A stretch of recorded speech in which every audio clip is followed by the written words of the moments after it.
és el punt on s'estan centralitzant tots els esforços i tota l'estratègia per fer front a aquest episodi d'inundacions dels aiguats d'aquesta matinada.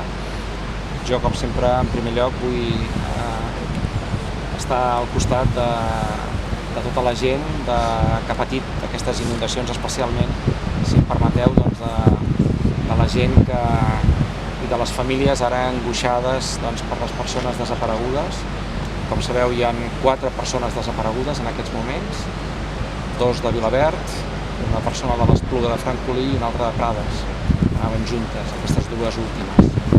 I, per tant, tots els esforços ara mateix es troben en localitzar aquestes persones. També, en segon lloc, com sempre, una vegada més, aquest país, quan està davant d'una emergència, respon als seus professionals de manera admirable, i avui vull tornar a mostrar el meu suport als bombers, als Mossos, als serveis d'emergències, a tots ells, i demanar a la ciutadania, sobretot, que faci cas a totes les crides que en qualsevol moment puguin fer els nostres servidors públics.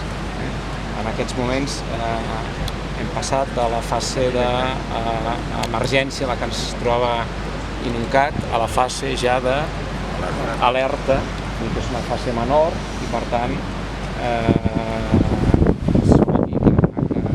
tot l'episodi de pluges tendeix a anar amainant, però, sisplau, crido a la ciutadania a estar sempre amb atenció a qualsevol consell, a qualsevol recomanació que es faci tant des de Mossos com des de bombers o des del servei d'emergències.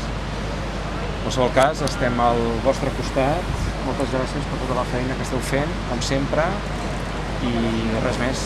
Era una compareixença. Durant tota aquesta tarda jo estaré a la zona visitant altres municipis, veient altres desperfectes, però em sembla que avui el que és important és centrar tota l'atenció en les persones, i això és el que estem fent. Moltíssimes gràcies.